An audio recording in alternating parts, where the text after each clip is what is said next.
This is the tango pop. Starts off like a whip, goes into a circle, and then from the circle into pivots, and then from the pivots a slight lunge to create a nice tango pop of the leg. Looks like this. 1, 2, 3, step, bum, bum, bum, bum, bum. That would be the tango pop. Points to remember, it doesn't matter how many pivots you do. However, when you do pivot, 1, 2, triple step, try not to step, step, step, step around the room. Try to stay in one spot, basically the right leg, 2, triple step. My right leg stays in place. I pivot around that leg like this. So that's all that's going on with the pivot. Then when I do the lunge, I come through, boom. Notice it's not a big lunge, it's actually very small. It's just from here to here, that's all. Points to remember for the follows. Basically, when the lunge occurs, the knee of the leader falls just above my knee. So when I feel that connection, I can make as big or as small a flourish as I like and bring the leg up and around.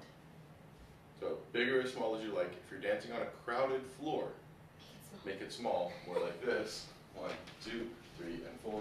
Bum, bum, bum, bum, bum.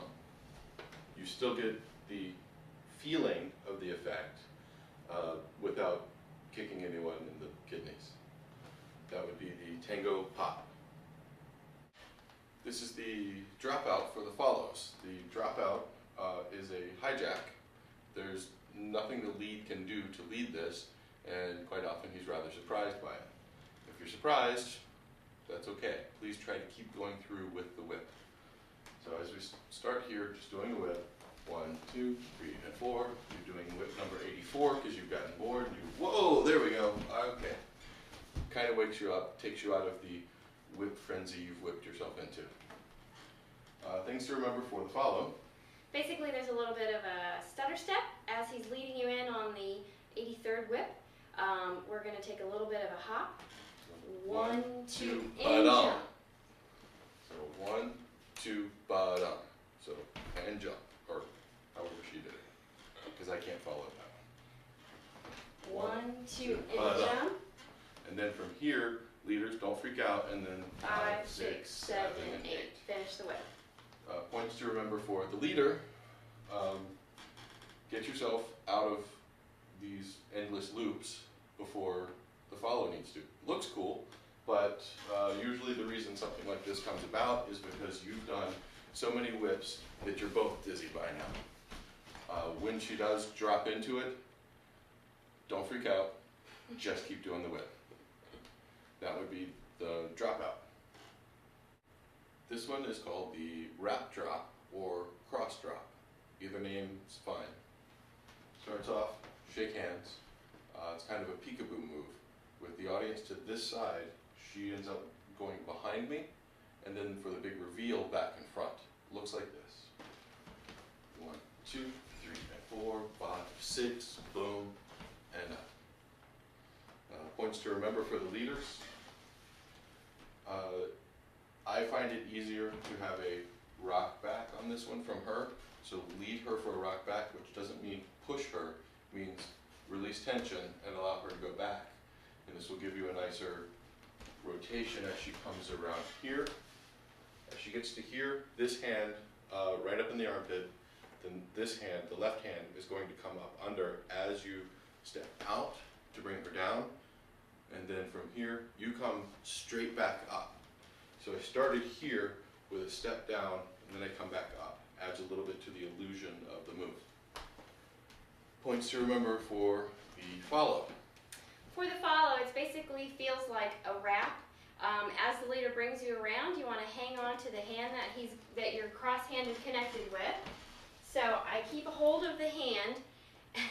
As he takes the step to the side, I'm going to go with him. Right leg crosses front. Now, all of my weight is supported with that right leg, so should he step away, I'm still got all my weight and my own balance. And then basically with a little bit of support or help from him, I push back with my right. step out, and we're ready to dance again. So that would be the Cross drop. cross drop Or wrap drop. wrap drop, either name, whatever Works. you'd like to call it. So now for the scuttle. The scuttle starts off with a corte. We're going to start in open, both hands, sugar push type position. Do a sugar push, 1, 2, triple step, and here I'm starting to release tension on the left side. She opens up, 2, triple step. Come down into this nice deep corte. Then from here, I'm going to come up, bring my hand down, shift my weight to my left foot, make sure that I'm not losing connection of my right thigh with her right thigh, and then from here, her left thigh, and then from here, I can lift her up. In real time, this looks like this. 1, 2, triple step, 1, 2, 3, and 4, down, and up, and down. That would be the scuttle.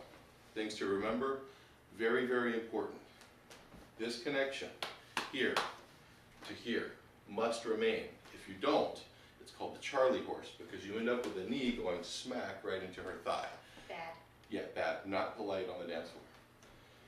For the entrance to it, as you come in here, this part can be a little loose as long as you figure out how to make the right leg connection happen. Those are the biggest things for the lead. This hand comes low as we come back up to help as a support, and then the kick, not really a kick, but a lift that comes from the right leg. Points to remember for the follows.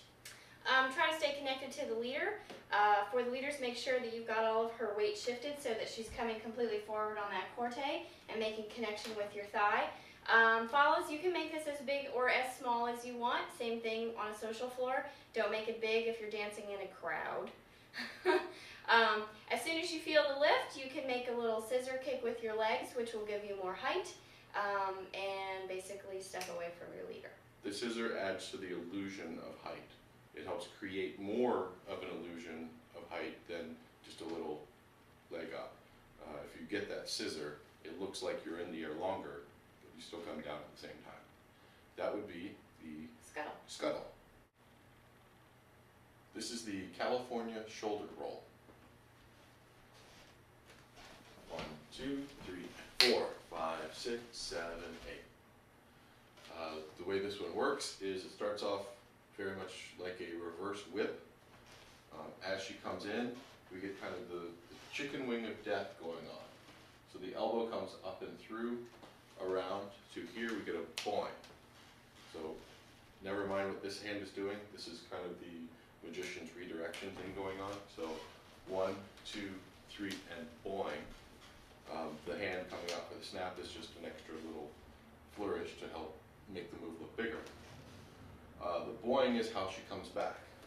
1, 2, 3, and boing. 5, 6, 7, 8. The leader ends up standing there while she moves back. You could step, or whatever, but you just get back to a triple step for your 7, 8. So nice, normal, open connection. 1, 2, 3, and boing. Notice nice, strong kind of warrior pose sort of thing going on here. Boing, step, step, triple step. Points to remember for the follow. For the follow, as he's bringing me in and he does this, what we call the chicken wing thing, I keep my hand basically where he leaves it, so I wrap my hand on the top of his shoulder. As he turns me to the side, I boing into the pike position and then get sent back. So that would be the California shoulder roll. There's an alternate to it, which has a duck under that goes at the end of it like this. 1, 2, 3, and boing. 5, 6, 7, 8. So that would be the addition of the shoulder roll, the duck under to the California shoulder roll.